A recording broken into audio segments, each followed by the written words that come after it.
Mga K-drama fans saan mang sulok ng mundo, check-in tayo. Comment mo muna kung taga saan ka bago magsimula ang kwento. Itong mayamang binatang to, sobrang arte sa kalinisan. Hindi niya kayang tanggapin kahit isang tuldok ng alikabok sa sapatos niya. Ang dahilan kung bakit may ganito siyang kakaibang sakit si Kang Woo ay dahil sa hindi niya masayang childhood. Dahil sobrang taba ni Kang Woo noong high school, madalas siyang tuksuhin ng mga kaklase niya. Sa sobrang hirap, naglakas loob siyang umamin sa goddess ng klase, si Seo Yeon, pero diretsahan siyang nireject. Mas malala pa, pinahiya siya ni Seo Yeon sa harap ng lahat dahil mataba at pangit daw siya. Ngumiti pa siya ng parang proud. Kaya umuwi siya at nagkulong sa kwarto, ayaw kumain at uminom ng kahit ano. Noong gabing yon, nakatanggap si Kang Woo ng text mula kay Seo Yeon na pupunta raw siya sa bahay niya para makipaglaro. Pero naghintay siya buong araw at buong gabi at hindi pa rin dumating yung goddess. Doon lang niya na-realize na trinik lang pala siya. Para mailabas yung galit niya, nagsimula si Kang Woo na kumain ng sobra-sobra, parang wala ng preno. Kinain niya lahat ng pwedeng kainin sa ref. Kinabukasan, may school trip. Sumakit bigla siya ni Kang Woo dahil sa sobrang dami niyang kinain. Hindi niya na napigilan kaya umihi siya sa harap ng mga kaklase niya nung araw na yon. Dahil doon, tinawag siyang bulok na itlog. Mula nung araw na yon, naging hindi na makontrol yung kakaibang sakit niya. Wala na ring dignidad si Kang Woo para magpatuloy sa pag-aaral sa school, kaya lumipat siya sa ibang school. Kahit adult na siya ngayon at gwapo na, yung trauma niya noon na galing kay Seo Yeon, hindi niya pa rin kayang lampasan. Noong araw na yon, lumabas lang si Seo Yeon para bumili ng gulay, pero pagbalik niya, hinarang siya ng 3 babae. Akala ba nila, ninakaw ni Seo Yeon yung boyfriend ng iba? May 3 gwapong kapatid na lalaki si Seo Yeon. Kahit average lang ang itsura ni Seo Yeon, yung 3 niyang kapatid, sobrang pogi. Sa tingin mo masaya siya? Actually, simula pa lang to ng bangungot. Dahil lang sa 3 pogi niyang kapatid, araw-araw may mga babaeng nakapila sa harap ng bahay nila para lang magbigay ng regalo sa mga kapatid ni Seo Yeon. Simula bata pa siya, palagi nang natatabunan si Seo Yeon dahil sa maturity ng 3 niyang kapatid. Kung hindi man mga babaeng pinapakiusapan siyang mag-abot ng regalo, yung iba naman mga babaeng ni-reject ng mga kapatid niya. Tapos gagawa sila ng dahilan para bumalik at manggulo sa kanya.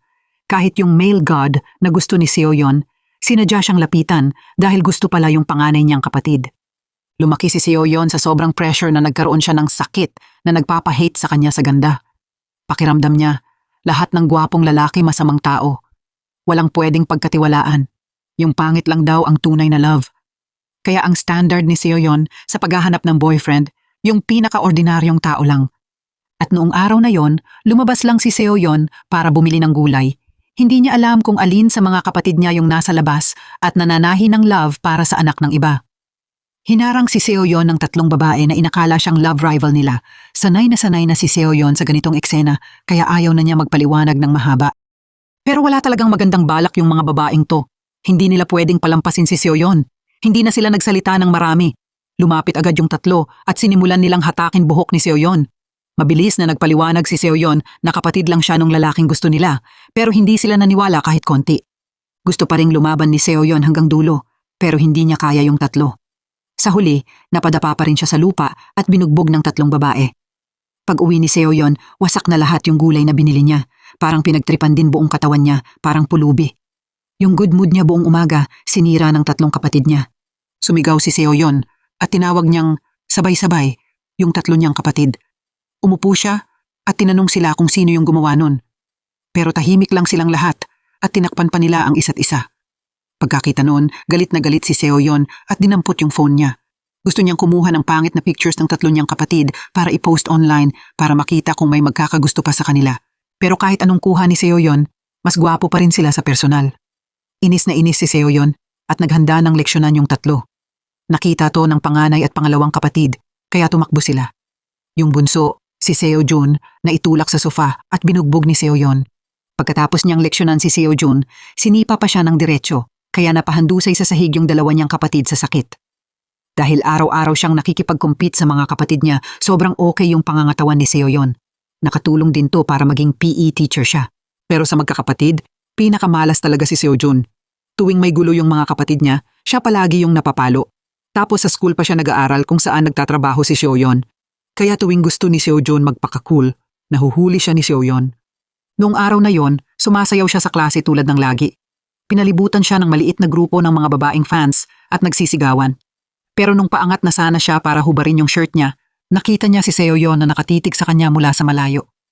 Sa sobrang takot niya, nahulog siya mula sa mesa. Hindi rin nagpa-face saving si Seoyeon. Dumaan siya sa crowd, hinawakan yung tenga ng kapatid niya, at kinaladkad siya palayo. Naiinis tuloy yung mga babaeng classmates na nanonood. Ang tagal bago naghiwa-hiwala yung grupo ng students, pero napansin ni Seoyeon na si Mikyung palihim na kumukuha ng picture sa crowd. Hindi inaasahan, teacher pala si Mikyung at nandito rin siya para sumabay sa mga estudyante. Medyo awkward yung situation kaya humanap agad si Mikyung ng paraan para umalis. Kinaladkad ni Seoyeon yung kapatid niya papunta sa practice field at sinimulan siyang parusahan physically. Sa moment na to, tumawag yung boyfriend ni Seoyeon na 2 buwan nang nawawala. Biglang nag-iba tono ni Seoyeon habang sinasagot niya yung boyfriend niya. Pinapapunta siya ng lalaki sa isang restaurant. Habang tinitignan yung sweet nilang pictures, sobrang satisfied si Seoyeon sa boyfriend na nahanap niya. Pero pag angat niya ng ulo, may nakita siyang gwapong lalaki na nakatitig sa kanya. Tapos sinabi pa nito na siya raw yung boyfriend niya. Sobrang nalito si Seoyeon. Umupo yung lalaki at sinabi na kaya pala siya nawala nung nakaraang 2 buwan ay dahil nagpa-plastic surgery siya. Pakiramdam niya, hindi raw ganun kaganda yung genes ng parents niya. Kaya gumastos siya ng 20 milyon para sa plastic surgery. Pagtingin ni Seoyeon sa gwapong lalaking nasa harap niya, medyo hirap siyang tanggapin. Iniisip niya kung boyfriend niya pa ba ito.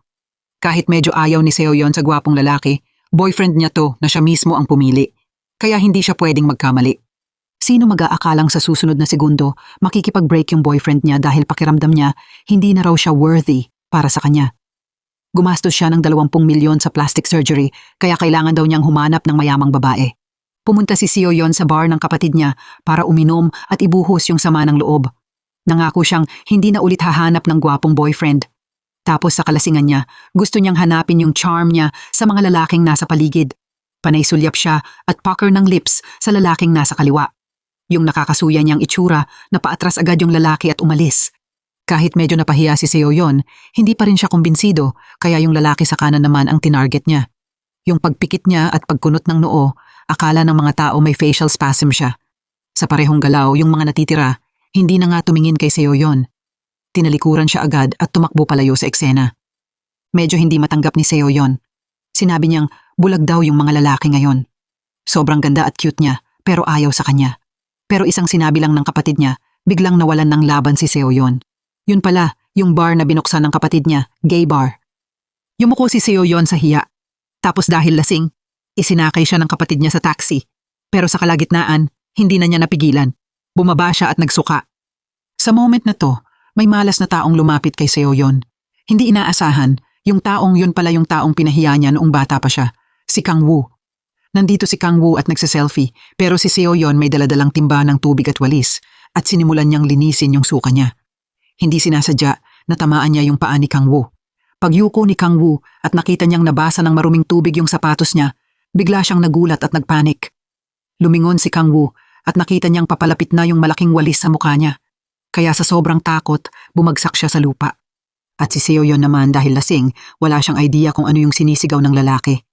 Bago pa maintindihan ni Seoyeon yung nangyayari, hinubad ni Kang-woo yung sapatos niya at tumakbong umiiyak sa takot, parang umuuwi para hanapin yung nanay niya.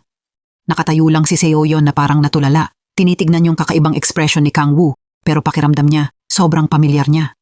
Kinabukasan, habang nagtuturo si Seoyeon, napansin niyang hindi pa pumapasok si Hodol.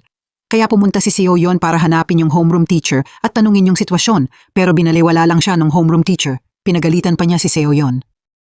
Wala na lang si Seoyeon kundi ibuga yung inis niya sa hangin, pero aksidente niyang natumba yung orchid pot ng principal. Buti mabilis si Seoyeon at nasalo niya, pero yung nag-iisang orchid doon, malas na nabali. Yung eksenang to, nakita pala ni Min-hyuk na dumadaan lang. Hindi nagtagal, yakap-yakap ng principal yung orchid pot niya at nagmamadaling pumasok sa office para tanungin kung sino ang gumawa nun. Alam ni Seoyeon na malaking problema to, kaya balak na sana niyang mauna at aminin yung pagkakamali niya. Pero bago pa makapagsalita si Seoyeon, si Min-hyuk na nasa tabi niya, mabilis na itinuro si Seoyeon at sa kanya agad sinisi. Tawa na lang ang ginawa ni Seoyeon para itago yung hiya niya. Ayun, napagalitan na naman si Seoyeon ng principal. Sa moment na to, sobrang galit si Seoyeon. Tama nga siya, hindi talaga maganda ang mga gwapong lalaki. Sakto naman, lumapit si Mikyung kay Seoyeon para tanungin siya tungkol dun. Yun pala, gusto ni Mikyung na sumama si Seoyeon sa middle school reunion sa weekend. Ang kailangan lang daw, magbayad ng 10,000 na membership fee para makakain at makainom ng libre. Siyempre, ayaw palampasin ni Seo yon. Ganun din ang iniisip ng best friend ni Mikyung. Meanwhile, nagwo-workout si Kang Woo sa gym at nakatanggap din siya ng invite mula sa best friend niya. Pero wala talagang interes si Kang Woo sa gathering at kainan kasama ang mga kaibigan niya nung middle school. Ang purpose niya lang sa pag-uwi ngayon, hanapin yung babaeng palagi niyang dinodrawing sa papel pero hindi niya maalala ang muka. Sa gabi, dinala si Kang Woo ng parents niya sa isang family party. Anak si Kang Woo ng mayamang pamilya. At sa school naman kung saan nagtuturo si Seo Yeon, may medical teacher din doon na si Min Hyuk. Pinsan din ni Kang Woo si Min Hyuk. Pero itong dalawa, wala talagang pakialam sa family business. Yung isa tumakas pa abroad, yung isa naging medical teacher. Kaya sumasakit ulo ng lola nila. Desidido siyang humanap ng paraan para manatili yung apo niya sa bansa. Pagkatapos ng party, umupo si Min Hyuk at Kang Woo para mag-usap ng silang dalawa lang. Sa usapan nila, halatang seryoso yung pagiging OC ni Kang Woo sa kalinisan. Si Min Hyuk naman, may bad habit na hindi siya marunong magsinungaling kahit kanino. Yun din ang dahilan kung bakit pinahiya niya si Seo Yeon, kasi nakita niya mismo na nasira ni Seo Yeon yung mga bulaklak ng homeroom teacher. Kinabukasan, si Hyun Soo ang mismong lumapit kay Kang Woo at personal na nag-invite sa class reunion pero agad tumanggi si Kang Woo. Medyo nainis si Hyun Soo, kaya palihim na tinawag ni Hyun Soo yung middle school nickname ni Kang Woo, Bulok na Itlog. Pagkarinig ni Kang Woo nun, bigla niyang naramdaman na parang may kakaiba sa tiyan niya. Kaya hinawakan niya yung tiyan at puwet niya, tapos tumakbo agad siya sa banyo para magbawas. Ito yung kakaibang sakit na hindi kayang lampasan ni Kang Woo. Kahit ma-stress lang siya o makarinig ng mga salitang related sa nickname na Bulok na Itlog, automatic, nagtatay siya ng hindi mapigilan. Kinabukasan, nagpunta si Kang Woo sa isang psychologist, nakinig yung doktor sa story ni Kang Woo at naawa sa kanya.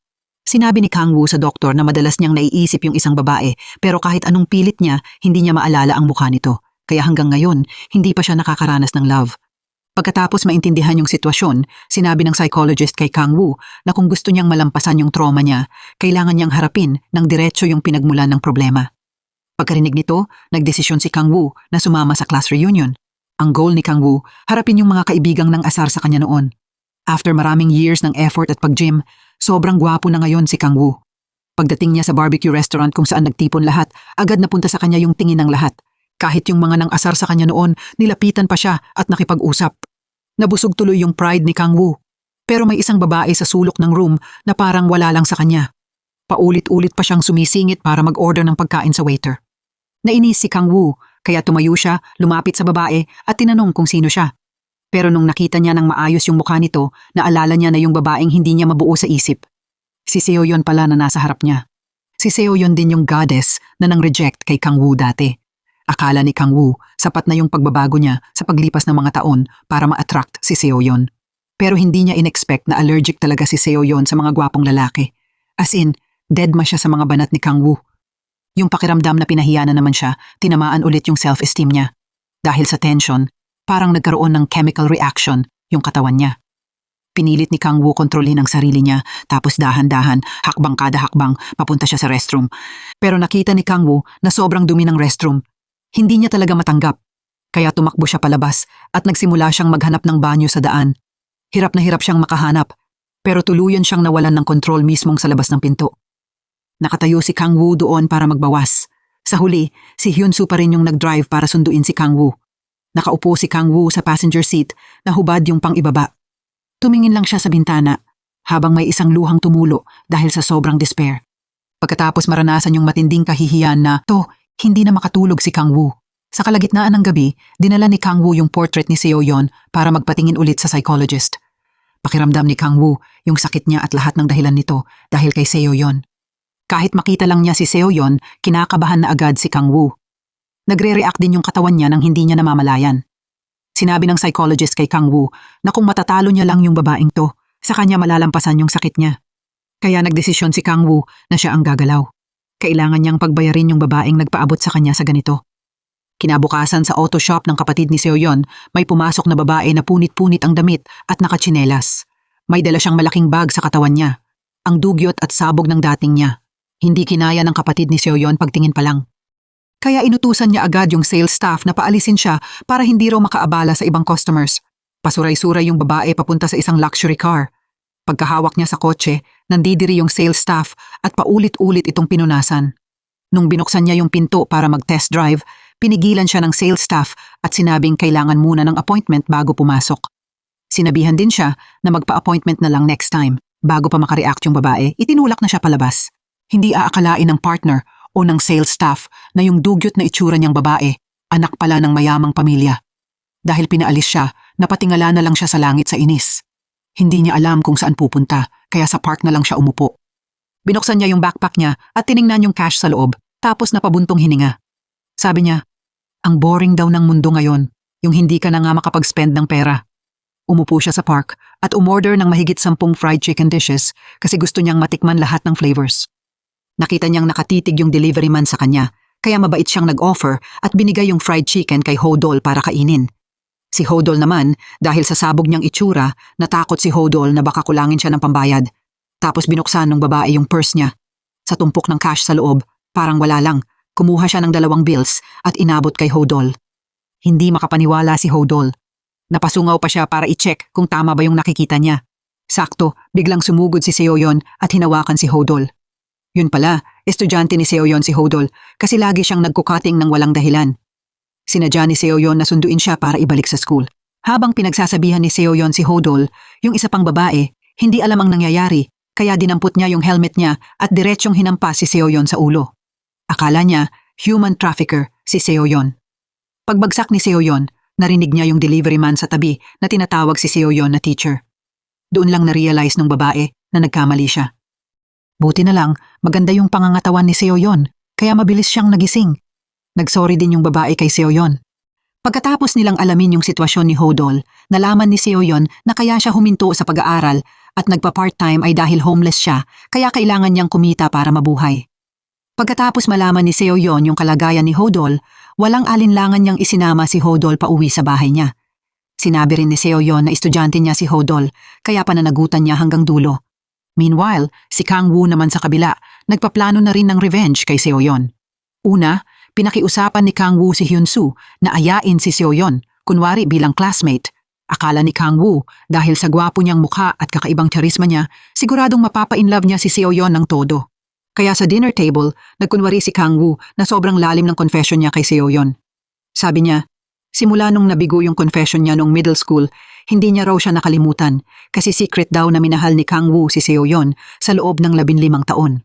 At dahil sa kanya, nagdesisyon siyang pumayat at maging ganito. Ang purpose daw niya, para maging karapat-dapat siya para kay Seoyeon. Akala ni Kang-woo, sure win na siya. Siguradong mapapasa kanya niya si Seoyeon, pero si Seoyeon, taong sobrang allergic sa gwapong lalaki. Sa mata niya, yung malalim na confession ni Kang-woo, parang nababaliw lang siya. Iniisip niya, sino ba naman aamin ng love pagkatapos ng 15 taon na hindi nagkikita? Kaya walang alinlangan si Seoyeon na sumagot kay Kang-woo. Sabi rin ni Seoyeon, sa mata niya, si Kang-woo pa rin yung bulok na itlog nung middle school. Pagkarinig ni Kang-woo ng salitang yon, nag-react na naman siya. Maingat siyang gumalaw, dahan-dahan, hakbang kada hakbang papunta sa toilet. Paglabas niya ng toilet, sobrang galit niya. Hindi rin niya alam kung saan niya na-offend si Seoyeon. Kung ordinaryong babae lang, sa mukha at aura niya, panalo na sana siya ng madali. Dito, binigyan siya ni Hyun-soo ng idea. Hula ni Hyun-soo, kaya hindi makonquer ni Kang-woo si Seoyeon kasi hindi pa niya pinapakita yung yaman ng pamilya niya. Baka hindi si Seoyeon tumitingin sa itsura, kaya ang best daw pera ang gamitin para ma-seduce si Seoyeon. Kaya maaga kinabukasan, pumunta si Kang-woo sa isang 4S store at naghanda bumili ng luxury car para makuha yung attention ni Seoyeon. Yung store na pinuntahan ni Kang-woo, store pala ng panganay na kuya ni Seoyeon, si Won-jae. Sakto rin, tumakbo si Seoyeon kay Won-jae para humingi ng pera pang gastos. Yung sweet na kilos nilang dalawa, napagkamalan ni Kang-woo na magjowa sila, kaya galit siyang tumalikod at umalis. Sobrang upset si Kang-woo kasi may boyfriend na pala si Seoyeon. Habang nag-iisip sina Kang-woo at Hyun-soo ng bagong solusyon, nakatanggap si Hyun-soo ng tawag mula sa company. Yun pala, may artist si Hyun-soo na nagkaproblema sa isang bar. Kaya kinailangan niyang isama si Kang-woo na nasa kotse at hilahin papunta sa bar. Ang ending, yung bar na pinuntahan nila, bar pala ng pangalawang kuya ni Seoyeon, si Won-suk. Aksidenteng nakita ni Kang-woo si Seoyeon na humihingi ng pera kay Won-suk. Yung intimate na kilos nila, napaisip si Kang-woo na hindi proper si Seoyeon. Tapos dalawa pa silang gwapo. Habang tulala si Kang-woo, lumapit si Hyun-soo. Pagkakita ni Hyun-soo sa mukhang tanga ni Kang-woo, akala niya na iihi o natatain na naman. Kaya lumapit siya sa tenga ni Kang-woo at bumulong na tiisin niya muna. Nakita ni Seo-yeon yung eksena mula sa baba. Yung close nilang kilos, tapos gay bar pa yung lugar, kaya napagkamalan ni Seo-yeon yung relasyon nila. At pag uwi ni Kang-woo sa gabi, sobrang gulo ng isip niya. Si Seo-yeon lang ang nasa utak niya. Bakit si Seo-yeon? Ang daming boyfriend pero siya, deadma pa rin. Baka sa mata ni Seo-yeon, siya pa rin yung matabang batang marunong lang umihi sa kama. Sa gabi, habang nagjo-jogging si Seo-yeon at best friend niyang si Mi-kyung, nakasalubong nila yung babaeng humampas kay Seo-yeon ng helmet. Nung araw sa park, akala ni Seo-yeon homeless yung babae. Kaya ginising niya at tinanong kung kailangan ba niya ng tulong. Ito yung first time na may nakilala yung babae na ganun kabait simula nung umalis siya sa bahay. Kaya agad niyang inabot yung bag niya kay Seo-yeon. Akala ni Seo-yeon may problema sa isip yung babae, kaya tinanggal niya yung mask ni Mi-kyung at sinulatan ng contact number gamit lipstick. Sinabi ni Seo-yeon sa babae, "Pag may problema ka, tawagan mo ko." Tapos umalis na si Seo-yeon kasama si Mi-kyung at yung babae, tinitignan yung number at sobrang excited. Kinabukasan, bumalik ang gana ni Kang-woo. Pumunta siya sa school para hanapin yung pinsan niyang si Min-hyuk at humingi ng tulong, pero aksidente niyang nakita si Seo-yeon na nagtuturo ng students sa yard. Doon siya biglang nagkaroon ng matapang na idea. Yung school na to, originally investment ng company ng pamilya niya. Kung maging chairman siya ng board of directors dito, kaya niyang kontrolin si Seo-yeon kahit kailan. Kaya kinabukasan, naging chairman siya ng board of directors ng school na ito. Dinala siya ng principal sa office at seryosong ipinakilala sa lahat ng teachers bilang bagong chairman. Akala ni Kang-woo, ngayon pwede na niyang simulan yung revenge plan niya, pero kailangan lang ni Seo-yeon gumawa ng threatening gesture, nagre-react na agad siya niya. Pinilit ni Kang-woo kontrolin yung pakiramdam na to. Naalala niya yung dating beses na humarap siya sa sobrang lakas na kalaban kaya nag-practice siya sa harap ng salamin. Sinabi niya sa sarili niya na huwag kabahan, tapos ininom niya yung diarrhea medicine na binigay ng doktor. Gusto ni Kang-woo na makontrol muna yung sitwasyon, pero dahil sobrang kabado siya, nahulog yung diarrhea medicine sa flower pot sa tabi niya. Tapos yung pill, kamukha pa ng mga maliliit na bato sa loob. Kaya tuluyan nang na-desperate si Kang-woo. Tawa na lang siya para itago yung hiya niya. Tapos wala siyang choice kundi yakapin yung flower pot at umalis sa classroom, dahan-dahan, hakbang kada hakbang. Nakita ng lahat yung kakaibang kilos niya at hindi nila gets kung ano nangyayari. Pagkatapos nun, bumalik si Kang-woo sa office niya. Ang tagal niya bago nahanap yung diarrhea medicine sa flower pot. Pero habang iniinom niya to, pumasok yung principal at nakita siya. Pagkakita ng principal na kumakain ng pebbles yung bagong chairman, akala niya sobrang may sakit si Kang-woo. Pa-step forward na sana siya para pigilan si Kang-woo, pero hinila siya palabas ng isang teacher. Sabi ng teacher, kung gusto raw kumain ng chairman, hayaan na lang siya. Tutal, siya yung boss ng school.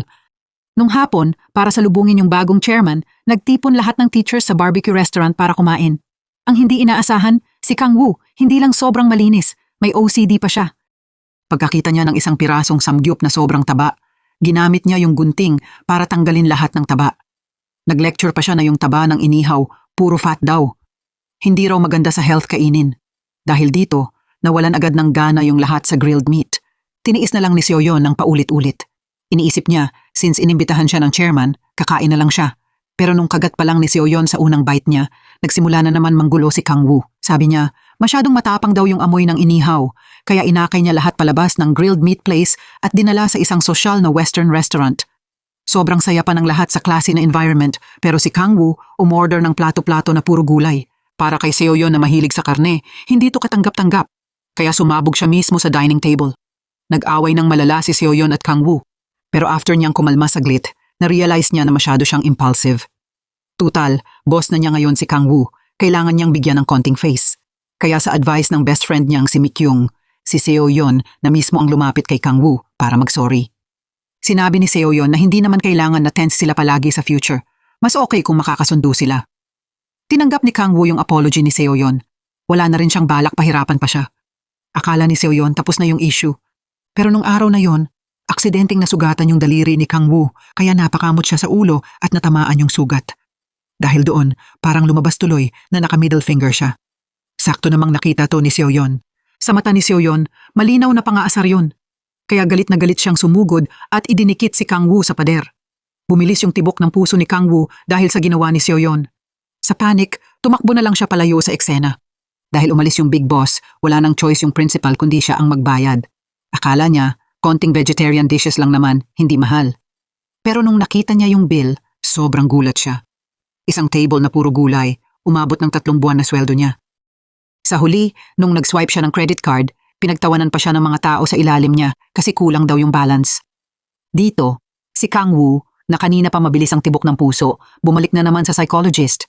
Tinanong ni Kang Woo kung ano yung excitement na to. Pagkatapos makinig, sinabi ng psychiatrist na obvious daw, crush niya yung tao. Agad dinini ni Kang Woo. Sabi niya, imposibleng magustuhan niya yung ganong baliw na babae. Magdamag niyang inisip, pero hindi niya pa rin maintindihan bakit sobrang bilis ng tibok ng puso niya. Halos maubos na pasensya ng doktor kay Kang Woo. Kaya sinakyan na lang ng doktor yung gusto ni Kang Woo. Sabi niya, baka arrhythmia at stress lang daw yung dahilan. Nakuha ni Kang Woo yung sagot na gusto niya, kaya satisfied siyang umalis ng hospital.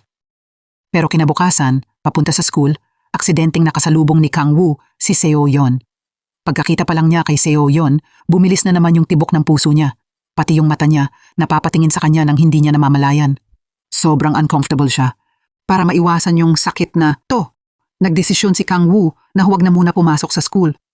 Kaya binilisan niya yung pag-drive at dumaan na lang siya kay Seo Yeon. Recently, gusto ng sports department mag-organize ng athletics project. Kaya kailangan ni Seo Yeon yung pirma ni Kang Woo dahil approved na ito ng president. Pwede na silang mag-invest ng pera. Pero ilang araw hinanap ni Seo Yeon si Kang Woo. Nalaman niyang ilang araw na rin pala siyang hindi pumapasok sa school. Kaya siya na mismo ang tumawag para mahanap siya at magpa-sign muna. Akala ni Kang Woo may binabalak si Seo Yeon laban sa kanya. Kaya sumunod na lang siya sa gusto niya. Sinabi ni Kang Woo na kumpirma ang hanap ni Seo Yeon, sa bahay na lang niya siya pumunta. Akala niya hindi papayag si Seo Yeon. Pero nakakagulat, sobrang game si Seo Yeon at pumayag agad. Na out of balance tuloy siya. Sinunod ni Seo Yeon yung plano ni Mikyung. Siya pa mismo ang nagdala ng isang bariles ng alak para malasing si Kang Woo at mapapirma siya agad. Pero pagdating nilang dalawa sa bahay ni Kang Woo, sakto namang dumating si Hyun-soo para hanapin siya. Lagi kasing nagkakamali si Seo Yeon sa relationship ng dalawang to. Natakot si Seo Yeon na baka makaapekto si Hyun-soo sa trabaho ni Kang Woo. Kaya sinabi ni Seo Yeon kay Mikyung na i-distract muna si Hyun-soo habang siya naman mag-isa na kumatok sa pinto ni Kang Woo. Pagkakita ni Kang Woo na may dalang bariles ng alak si Seo Yeon sa bahay niya, agad niyang na-feel na may masamang balak ito. Pinaghinalaan niyang may plot si Seo Yeon laban sa kanya. Kaya nagdesisyon siyang busisiin ng mabuti yung application. Gagamitin niya yung oras para sumuko si Seo Yeon. Pero hindi nagmamadali si Seo Yeon. Umupo siya at sinabi kay Kang Woo na tignan niya lang ng maigi. Tapos dahil bored na bored siya, dinampot ni Seo Yeon yung bote ng alak. Pero nung binuksan niya, aksidente niyang nabuhos sa sarili niya. Sa normal na tao, normal lang yun. Pero sa mata ni Kang Woo, sobrang seductive nun. Pagkakita niya kay Seo Yeon na ganun, parang na-shock buong katawan niya. At nung nakita ni Seo Yeon na nanlalaki mata ni Kang Woo, akala niya may hindi naiintindihan. Kaya lumapit agad si Seo Yeon kay Kang Woo. Balak niyang ipaliwanag ng detalyado. Yung close contact na yun, ginawa siyang hindi mapakali, lalo na't never pa siyang nagka-love. Tumayo si Kang Woo at naghanda siyang paalisin si Seo Yeon. Pero hindi pa nakukuha ni Seo Yeon yung pirma, kaya hindi siya susuko. Ayun, parang ganito. Yung isa naglalakad sa harap, yung isa sunod ng sunod sa likod. Tuloy-tuloy si Seo Yeon sa kakausap kay Kang Woo. Akala ni Seo Yeon, kaya hindi siya pinipirmahan ni Kang Woo kasi nireject niya siya nung bata pa sila. Kaya ngayon, gumaganti lang siya. Biglang pagliko ni Kang Woo, si Seo Yeon naman, bagsak agad sa braso niya. Yung physical contact nilang dalawa, biglang nagpabilis ng tibok ng puso ni Kang Woo. Nawalan siya ng composure. Hindi inaasahan, nag-react yung katawan niya sa moment na yon. Kaya umatras si Seo Yeon, takot na takot. Sa harap ni Seo Yeon, wala nang dignidad si Kang Woo, as in zero. Dahil sa sobrang hiya niya, binuhat niya si Seo Yeon sa balikat niya at diretsong binaligtad para itapon palabas ng pinto. Sakto naman, dumating din yung pinsan niyang si Min Hyuk. Pagkasara ni Kang Woo ng pinto, ang unang ginawa niya, isubsob yung ulo niya sa refrigerator para kumalma. Pero sobrang hiya pa rin siya, nagtago siya sa sweater niya. Kahit nung natulog siya, sobrang nahiya siya kaya hindi siya makatulog. Parang ayaw na makita ni Kang Woo si Seo Yeon habang buhay. Pag-uwi ni Seo Yeon, punong-puno siya ng tanong. Kita niya kasing sweet si Kang Woo at Hyun-soo, kaya lagi niyang iniisip na gay si Kang Woo. Pero nung nagkaroon sila ng contact, nag-react si Kang Woo, kaya tinanong niya yung pangalawa niyang kuya nang may duda. Sabi ng kuya niya, may mga pagkakataon na kahit walang feelings, pwedeng mag-react ang katawan kapag may certain na stimulation. Tumango si Seo Yeon, pero parang hindi pa rin niya masyadong gets. Samantala, si Kang Woo na nakahiga sa kama, nag-hallucinate. Parang nakita niya si Seo Yeon nakahiga sa kama niya, tapos hinahaplos siya ng dahan-dahan. Kaya sa takot, tumalon siya palabas ng kama. Para tumigil yung ganyang ilusyon, sinubukan ni Kang Woo ilubog yung sarili niya sa trabaho.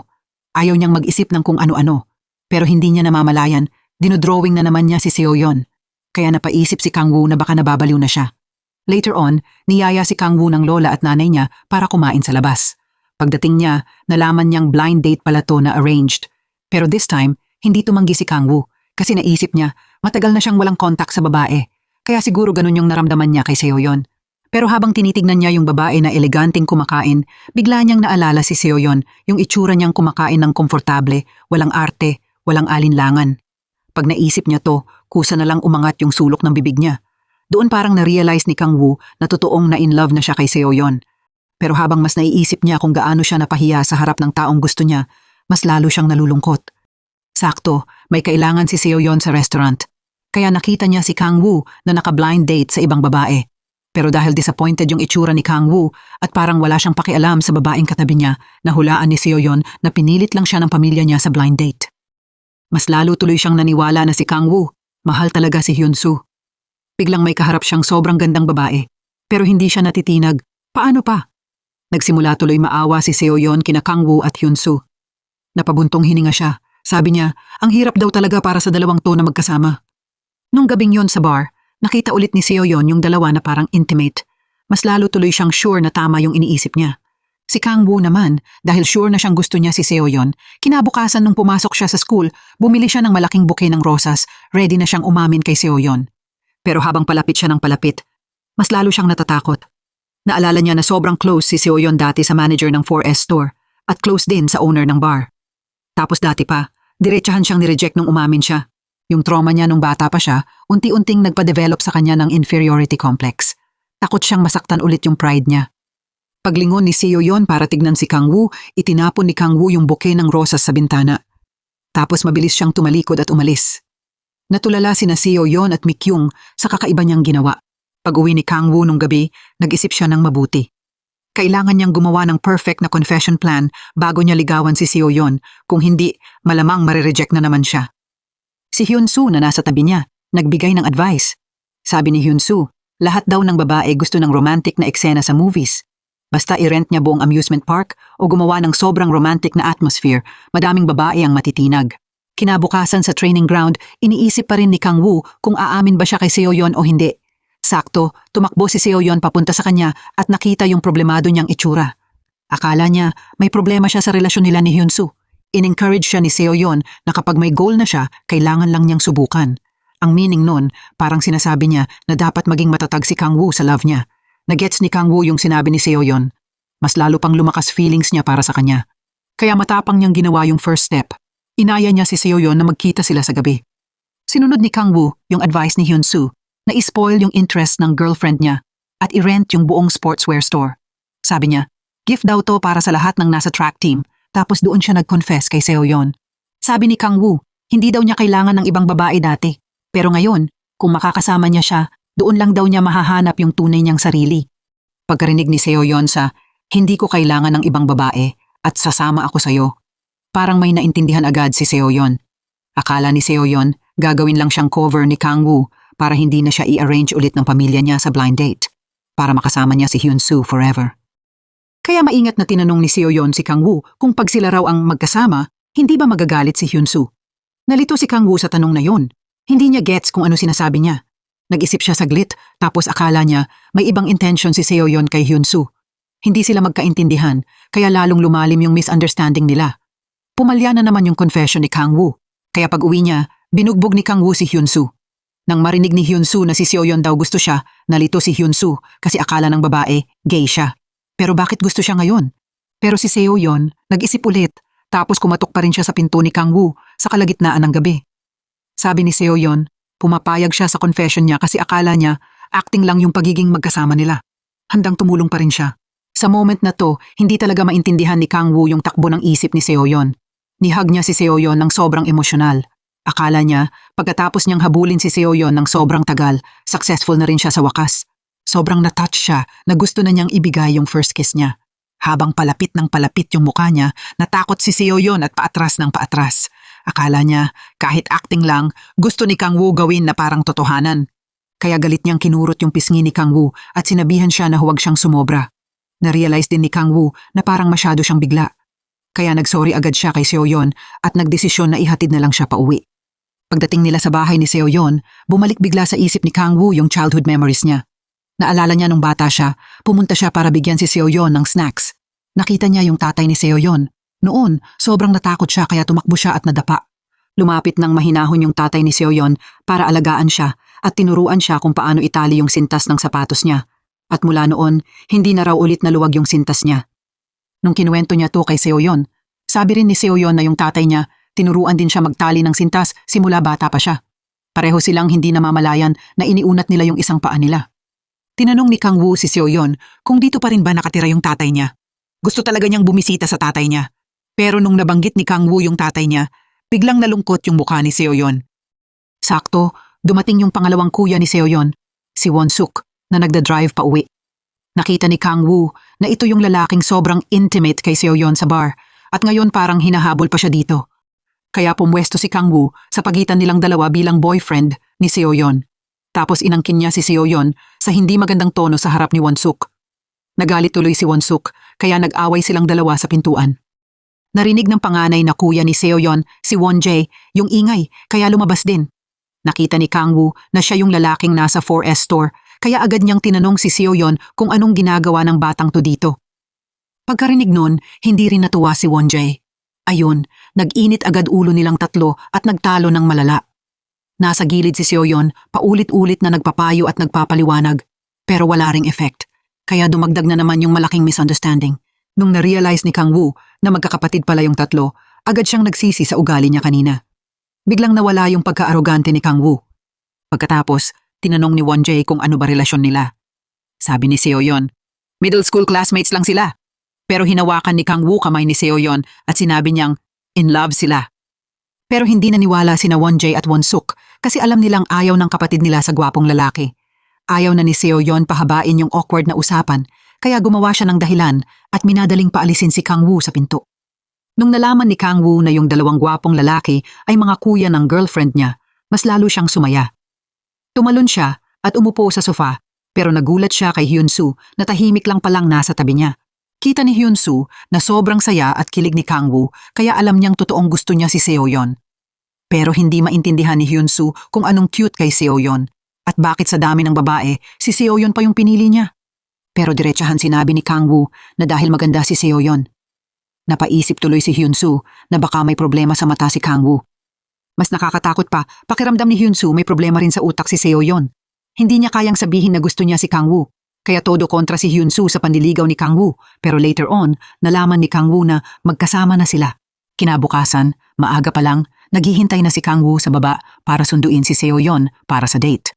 Cooperative din si Seo-yeon. Pagkakita pa lang niya, tumakbo siya at yumakap agad, galing na galing sa acting. Yumakap siya, tapos kumuha pa ng ilang pictures gamit phone na niya.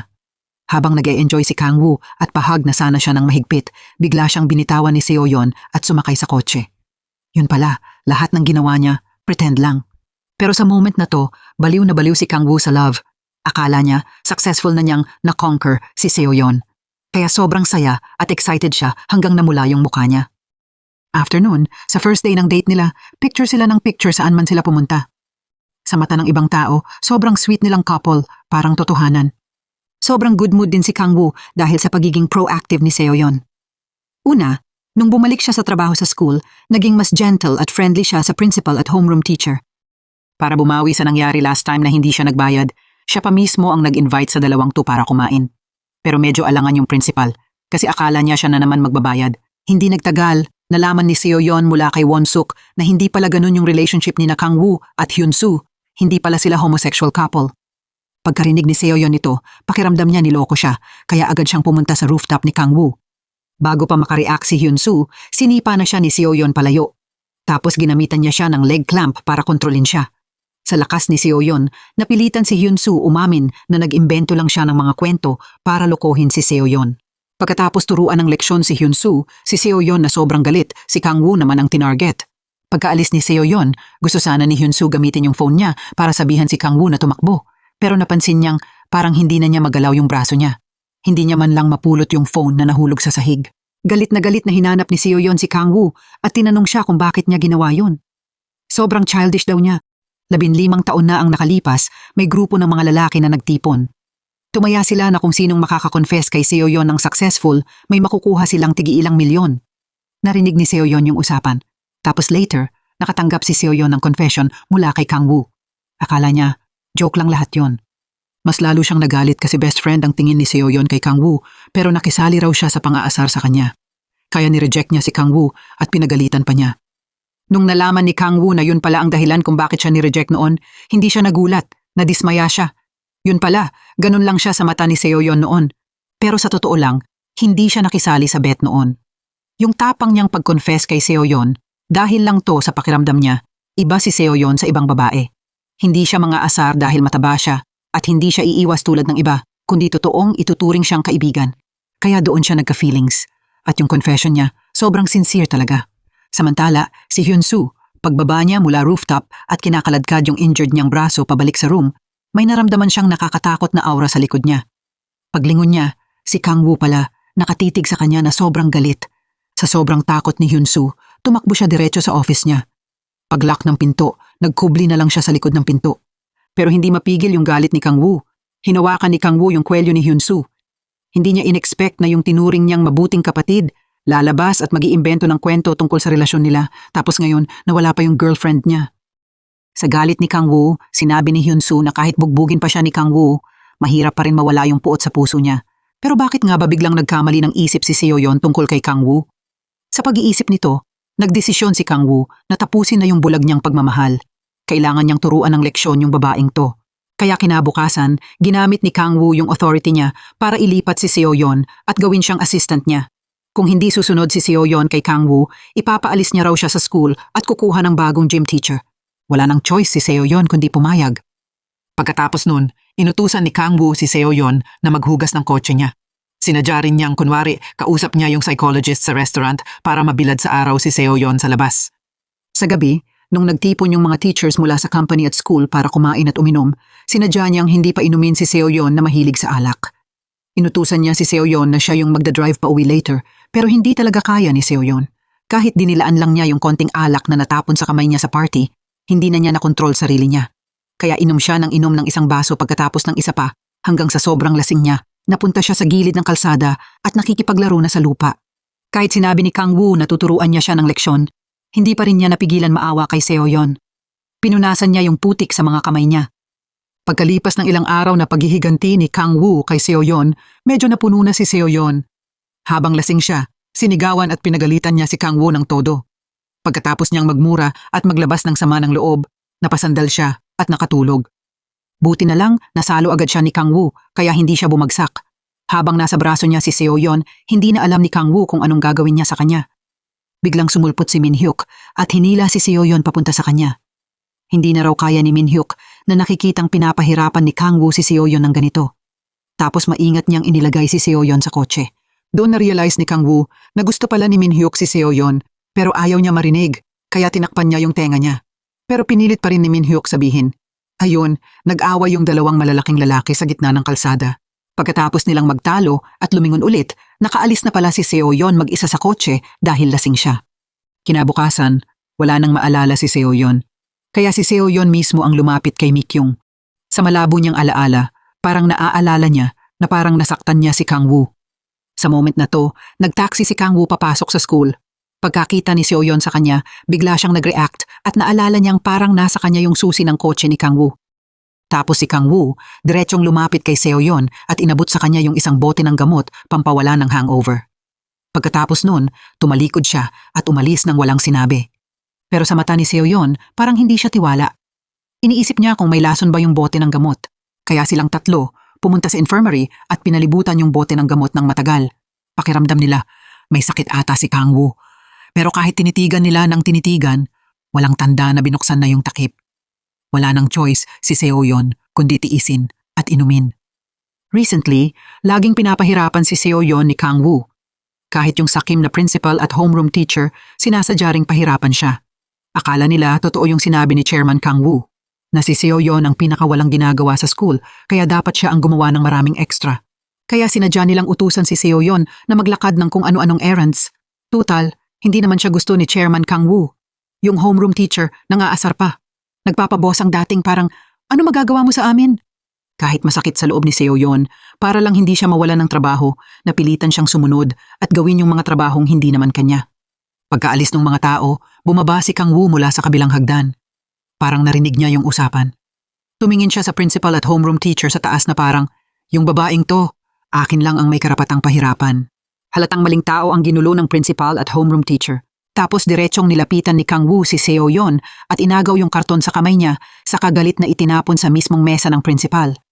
Tinanong ni Kang-woo yung principal bakit isang side lang ginagamit ng mga papel. Sabi niya, pera rin ang papel, ang laki ng sayang. Dahil ba hindi ginastos ng principal yung pera, may karapatan na siyang mag-aksaya? Napagalitan yung principal hanggang hindi na siya makasagot.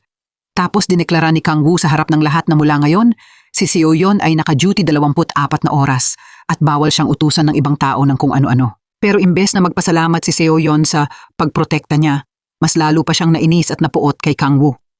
Sa gabi, si Seo-yeon ang naghatid kay Kang-woo pauwi. Nakita niya sa gilid ng daan yung isang lasing na lalaki na balak pang magmaneho kaya agad siyang bumaba at hinarangan yung kotse. Bumaba yung lasing at nakipagtalo sa kanya. Nung hindi na siya manalo sa argumento, gusto na niyang manakit. Buti na lang, lumabas si Kang-woo sakto at tinulungan siya. Pagkakita ng lasing kay Kang-woo na matangkad at matapang ang tindig, hindi na siya naglakas loob makipagtalo pa. Nung moment na yon, napatingin si Seo-yeon kay Kang-woo. Hindi niya napigilan, medyo na-touch siya. Pagkatapos maayos yung problema, sobrang galit si Kang-woo kasi ang delikado ng ginawa ni Seo-yeon. This time, hindi na sumagot si Seo-yeon. Umalis na lang siya ng tahimik pero may luha sa mata. Pagkakita ni Kang-woo sa kakaiba niyang kilos, hindi niya alam yung dahilan. Kaya pumunta siya kay Mi-kyung. Doon niya nalaman na yung car accident na pumatay sa parents ni Seo-yeon noon dahil sa driver na lasing habang nagdadrive. Yung gabing nangyari yun, araw bago yung graduation trip nila. Doon lang naintindihan ni Kang-woo kung bakit nag-set si Seo-yeon ng date sa kanya nung gabing yon, tapos bigla niyang kinansel ng walang paliwanag. Yun pala, may malaking nangyari sa pamilya niya pero akala ni Kang-woo noon, trinitrip lang siya. Dahil alam na niyang nagkamali siya ng intindi, siya na mismo ang lumapit kay Seo-yeon at nag-sorry. Sinabay na rin niya yung chance para mag-confess ulit pero ni-reject pa rin siya. Lalo siyang nalito. Tinanong niya si Seo-yeon kung si Min-hyuk ba talaga ang gusto niya. Doon lang sinabi ni Seo-yeon na hindi siya marunong magmahal ng gwapong lalaki. Simula bata hanggang tumanda, laging napapahamak at nadadamay siya dahil sa mga taong may ganong itsura. Kaya sawa na siya sa mga gwapong lalaking kagaya ni Kang-woo. Pagkarinig nito, natulala si Kang-woo. Ang conclusion niya matapos mag-isip buong gabi. Yung tatlong kuya ni Seo-yeon ang laging nagpapahirap sa kanya. Kaya ganun mag-isip si Seo-yeon. Kaya binago ni Kang-woo yung target ng revenge niya. Nagdesisyon siyang tulungan si Seo-yeon gumanti. Ibig sabihin, tutulungan niya siya gumanti sa tatlo niyang kuya. Unang ginawa ni Kang-woo pagbalik sa school, pinatawag niya sa office yung bunso, si Seo-jun. Una, tinanong ni Kang-woo si Seo-jun kung bakit lagi nilang pinapahirapan si Seo-yeon. Pagkarinig nun, walang get si Seo-jun kung anong sinasabi ni Kang-woo. Mahiyain na si Seo-jun tapos ngayon tinatakot pa siya ni Kang-woo, kaya lalo siyang umurong. Tapos pumunta ulit si Kang-woo sa 4S store ng panganay na kuya, si Won-jae. Ginamit ni Kang-woo yung status niya bilang customer para pahirapan si Won-jae. Sabi ni Kang-woo, gusto niyang mag-test drive ng pinakamahal na kotse. Tapos isinama niya si Won-jae sa kalsada at sinimulan niyang idiin yung gas pedal. Hindi maintindihan ni Won-jae kung anong kasalanan niya kay Kang-woo. Sunod, pumunta si Kang-woo sa bar ng pangalawang kuya, si Won-suk. Pero bago pa man makapagbanta si Kang-woo, binalaan siya ni Won-suk na huwag na siyang lalapit sa kapatid niya. Tumingin si Kang-woo na parang minamaliit lang siya at sinabing hindi niya kailangan ng atensyon niya sa bagay na to. Kaya naglabas ng kutsilyo si Won-suk at sobrang natakot si Kang-woo. Later on, nalaman ni Kang-woo kay Won-suk na hindi lang sila ang dahilan kung bakit ayaw ni Seo-yeon sa gwapong lalaki. May iba pang dahilan. Samantala, natanggap ni Seo-yeon yung confession ni Kang-woo sa pangatlong beses at may na-feel siyang iba kumpara dati.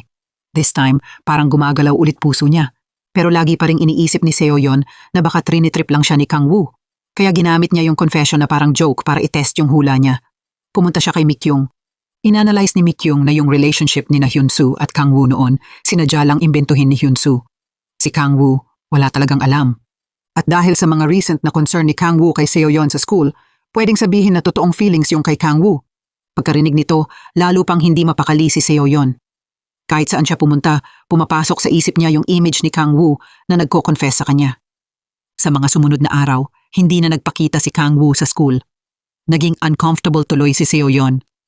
Naiinis at nalulungkot siya, kaya pumunta siya sa bar ni Won-suk para uminom. Habang lasing, tinawagan ni Seo-yeon si Kang Woo. Tapos may sinabi siyang mga nakakalitong salita.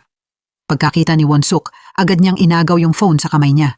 Natakot siya na baka mapahiya si Seo-yeon paggising niya kinabukasan, kaya indelete pa niya yung call log. At tama nga, kinabukasan, paggising ni Seo-yeon, unang ginawa niya, chinek niya yung phone niya kung may ginawa ba siyang nakakahiya. Pagkatapos niyang makasigurado na wala siyang tinawagan kung sino-sino, inisip niya na panaginip lang yung lahat ng nangyari kahapon. Habang nagdadalawang isip si Seo-yeon kung siya ba ang mauunang mag-contact kay Kang Woo, bigla siyang lumitaw sa harap ng bahay nila. Pagkakita ni Seo-yeon na hindi siya iniwan ni Kang Woo kahit ni-reject niya, mabilis siyang tumakbo para mag-drive. Pumunta silang dalawa sa isang street food stall para kumain. Nakita ni Seo-yeon na ang sarap na sarap kumain ni Kang Woo, kaya akala niya first time nitong maranasan ang real life. Pero sabi ni Kang Woo, madalas na raw siyang kumain ng mga ganong pagkain dati. Nung ni-reject lang daw siya ni Seo-yeon, saka siya nagdesisyong pumayat at pinigilan niya yung sarili niya. Pagkarinig nun, nakaramdam si Seo-yeon ng konting guilt. Dumating na yung araw na maghahanda yung sports team para sumali sa track and field meet. Pinangunahan ni Seo-yeon yung mga estudyante para umalis. Sakto, dumating si Kang Woo at sumabay din sa sasakyan. Pero dahil may phobia siya sa bus, nahilo siya habang nasa biyahe. Buti na lang, maingat na minasahe ni Seo-yeon yung mga pressure points niya. Sobrang saya ni Kang Woo sa moment na yon. Mabilis silang nakarating sa destination. Pero nung nakita ni Kang Woo yung maliit at mukhang luma na housing ng students, hindi niya kinaya. Kaya pinasakay ni Kang Woo yung mga estudyante sa bus, tapos dinala niya sila sa isang luxury villa. Kahit sinabi ni Seo-yeon na OA siya, sobrang sincere ng ginawa niya. Maya-maya, tumakbo si Seo-yeon papunta sa beach para maglaro sa tubig. Hindi nagtagal, basang-basa na siya. Pagkakita ni Kang Woo kay Seo-yeon na ganun, sweet siya pero nag-aalala rin siya na sipunin si Seo-yeon, kaya maingat niyang isinapin yung coat niya sa kanya. Sa moment na to, hindi na napigilan ni Kang Woo yung feelings niya. Hinawakan niya si Seo-yeon para hindi siya makalingon. Tapos yumuko siya at sumandal sa balikat niya. Wish lang niya, sana manatili si Seo-yeon sa tabi niya ng ganun habang buhay. Nakatayo lang si Seo-yeon na hindi gumagalaw hanggang sa bumalik siya sa room niya. Hindi mapakali yung feelings niya, kaya gumawa siya ng matapang na desisyon. Siya mismo ang lumapit kay Kang Woo at sinabi niya yung laman ng isip niya. Bakit lagi niya itong naiisip? Bakit lagi siyang nag-aalala? Bakit bigla na lang siyang sumusulpot sa tabi niya kahit ayaw niya siyang makita? Pagkarinig ni Kang Woo, sinabi niya na kung ayaw niyang tumingin, edi huwag tumingin. Tapos tinakpan niya ng kamay yung mata ni Seo-yeon. Sa huli, matapang na hinalikan ni Kang Woo si Seo-yeon sa labi. This time, hindi tumanggi si Seo-yeon. Pagbalik niya sa room, parang lutang pa rin si Seo-yeon. Tinakpan niya yung bibig niya at nakatayo lang siya, blanko, ng sandali. Pero hindi nagtagal, lumabas ulit lahat para kumain ng magkakasama. Hindi talaga maiiwasan na magkita sila. Sa moment na yon, sobrang saya ni Kang Woo, pero sobrang nahihiya si Seo-yeon. Sinadya pa niyang ilihis yung usapan tuwing kinakausap siya ni Kang Woo. Pagdating nila sa restaurant, hindi rin nagpakabait si Kang Woo. Sa ilalim ng mesa, paulit-ulit niyang dinidikit yung paa niya sa paa ni Seo-yeon. Kunwari wala lang si Seo-yeon, pero mas lalo pang lumakas loob ni Kang Woo. Kinabahan si Seo-yeon at naging uneasy buong katawan niya. Kaya kunwari, may dahilan siya at umalis muna sa dining table. Nung gabing yon, pagbalik ni Seo-yeon sa room niya, nakatanggap siya ng message mula kay Kang Woo. This time, natakot si Seo-yeon na baka may gawin na naman si Kang Woo na kakaiba, kaya naglagay siya ng beauty mask. Pero sobra lang pala isip niya. Dinalhan lang siya ni Kang Woo ng unan. Yung second day ng competition, sobrang smooth at may isa pang estudyante ni Seo-yeon na nag-first place. Masayang umuwi yung buong grupo. Pag-uwi ni Seo-yeon, unang-una niyang hinanap si Mi-kyung. Tinanong ni Seo-yeon si Mi-kyung kung ano raw ba yung feeling ng halik. Bakit parang wala siyang naramdaman kahit konti? Akala ni Mi-kyung, pangit lang daw yung technique nila, kaya walang feeling si Seo-yeon. Sabi ni Mi-kyung, dapat mas maging matapang si Seo-yeon. Pinayuhan niya si Seo-yeon na hanapin si Kang Woo at subukan ulit. Kaya nung gabing yon, pumunta si Seo-yeon sa bahay ni Kang Woo at diretsahang tinanong siya kung gusto ba niyang subukan ulit. Bago pa makareact si Kang Woo, hinalikan na siya ni Seo-yeon sa labi. Nabigla si Kang Woo, hindi niya inexpect na ganun ka-direct si Seo-yeon. Pero pagkatapos ng halik, parang wala pa rin naramdaman si Seo-yeon, kaya sabi niya, try ulit. This time, sobrang game si Kang Woo. Hinawakan niya yung mukha ni Seo-yeon at hinalikan siya ng matapang. Pero si Seo-yeon, parang wala pa rin naramdaman. Dito sobrang nag-doubt si Kang Woo sa sarili niya, tapos bigla siyang nag-umpisang kumain ng kumain.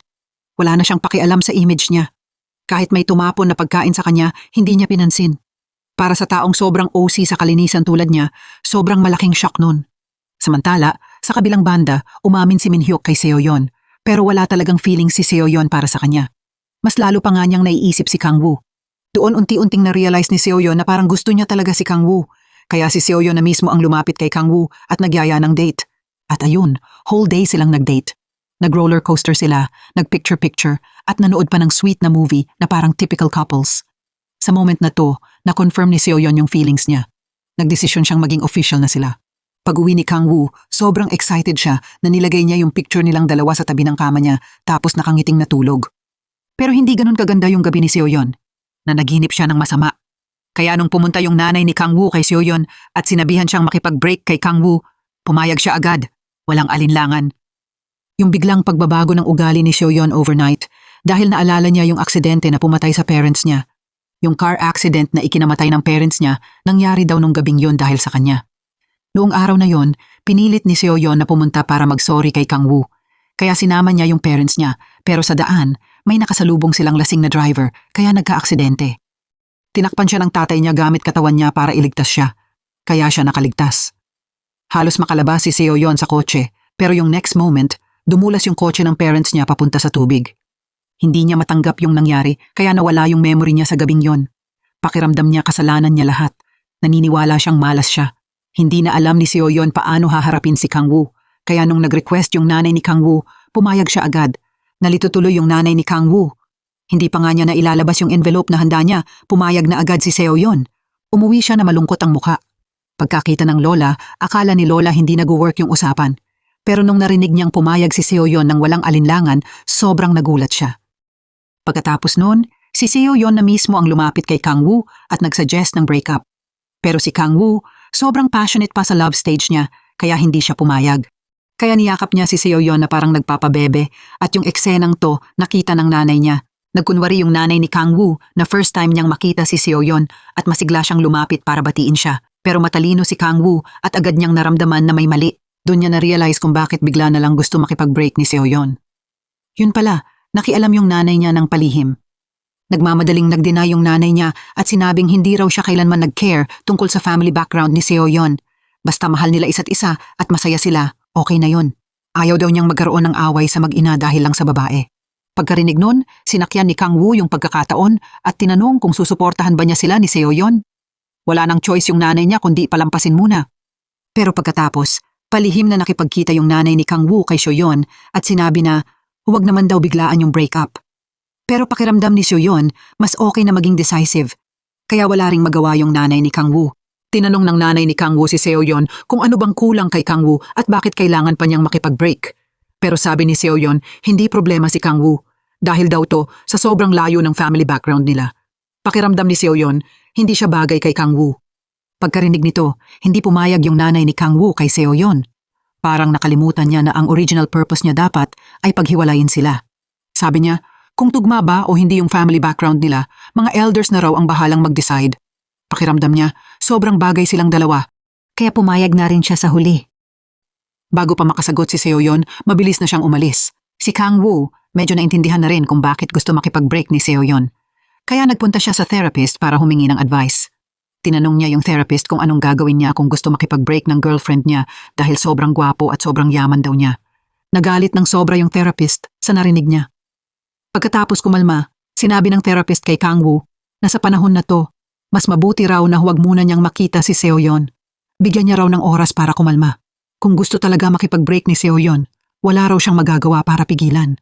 Kapag napag-isipan lang daw ni Seoyeon mag-isa ang lahat, saka siya magkakaroon ng sagot. Kaya sinunod ni Kangwoo yung advice ng therapist. Pagbalik niya sa villa, bigla siyang nagsimulang kumain ng kumain. Hindi lang basta puno yung mesa ng high-calorie foods, kahit papunta na siya sa banyo, ngumunguya pa rin siya. Hindi pa niya napansin na nabibitak na pala yung gilid ng labi niya. Samantala, si Seoyeon, sobrang sakit din ng dibdib niya habang iniisip niya na namatay yung parents niya dahil sa kanya. Pakiramdam niya, wala na siyang lakas ng loob para maging masaya ulit. Hindi kinaya ng dalawa niyang kuya na makita siyang ganung nasasaktan. Yung isa, sinubukan siyang i-comfort. Sinabihan siyang mag-move on at harapin yung bagong buhay kasi yun daw ang gugustuhin ng parents nila. Yung isa naman, pumunta kay Kangwoo at kinuwento kung ano yung nangyari nung araw na namatay yung parents nila. Pagkatapos malaman ni Kang Woo yung totoo, napuno siya ng guilt. Akala niya kasalanan niya lahat. Pero sa moment na yon, napag-isipan na ni Seo-yeon ang lahat at pumunta siya sa bahay ni Kang Woo para hanapin siya. Bago pa siya makapagsalita, umamin na si Seo-yeon sa feelings niya. Hindi na napigilan ni Kang Woo, kaya hinalikan niya ulit si Seo-yeon. Pero pagkatapos, ng pag-isipan niya, pakiramdam niya, kasalanan niya lahat. Kaya pumayag siya sa break-up na sinabi ni Seo-yeon dati. Pakiramdam niya, wala na siyang mukhang maihaharap sa kanya ulit. Kaya umuwi siya sa bahay niya at sinara ng malakas yung pinto ng kwarto niya. Kahit anong katok ni Seo-yeon, ayaw niyang buksan. Kahit sobrang lamig ni Kang Woo, dahil sure na si Seo-yeon sa nararamdaman niya, hindi siya susuko ng ganun-ganun. Kaya sa mga sumunod na araw, nasa labas lang siya ng bahay ni Kang Woo, ginagawa yung lahat para ayusin ulit. Pagkatapos ng ilang araw na walang sawa niyang effort, nagkabalikan din sila sa huli. Yung nanay ni Kang Woo, palihim ding inimbestigahan si Seo-yeon. At nalaman niyang mabait at maayos pala ang ugali at pagkatao ng babaeng to. Medyo tanga lang talaga. Kaya hindi na kontra yung nanay ni Kang Woo sa relasyon nila. Siya pa nga ang lumapit kay Seo-yeon at binilhan siya ng isang set ng damit. Nakatanggap din si Seo-yeon ng tawag mula sa lola ni Kang Woo. Iniimbitahan siyang bumisita sa bahay nila. Dahil tinanggap na siya ng pamilya ni Kang Woo, naisip ni Seo-yeon na dapat pumunta siya at magpakitang perfect girlfriend. Kaya nag-practice siya maglakad gamit high heels at magsuot ng formal na damit kahit sa PE teacher na tulad niya, sneakers lang talaga ang suot niya lagi. Tapos, nag-ayos siya ng formal at opisyal na bumisita sa pamilya ni Kang Woo kasama siya. Pagkakita ng lola ni Kang Woo kung paano kumain si Seo-yeon, sobrang natuwa siya. At si Kang Woo naman, habang naka-formal, panay tingin sa sapatos ni Seo-yeon. Nag-aalala siya na baka hindi komportable si Seo-yeon sa high heels. Pati shoe size ng nanay niya, tinanong pa niya. Nung nalaman niyang magkapareho halos yung shoe size ng nanay niya at ni Seo-yeon, pinaswap niya sa kanila yung sapatos. Natulala tuloy yung nanay niya at si Seo-yeon, parang feeling nila wala talagang pakialam si Kang Woo sa nanay niya. Sobrang nasaktan yung nanay niya. Sa moment na yon, yung lola na nakaupo sa tabi, reklamo pa ng reklamo na yung anak niya noon, hindi rin naman daw mas okay. Halatang buong pamilya, puro romantics. At ayun, nag-happy ending ang story ni na Kang Woo at Seo-yeon. Nagpatuloy silang dalawa sa sweet at masayang buhay. Siguro hindi nakakatakot magkaroon ng flaws bilang tao. Ang importante, may taong alam yung flaws mo, pero pinipili ka pa rin. Yun siguro yung pinaka-importanting bagay na kailangan hanapin ng mga tao. Huwag hanapin yung pinaka-perfect. Hanapin mo yung pinaka-bagay sa'yo.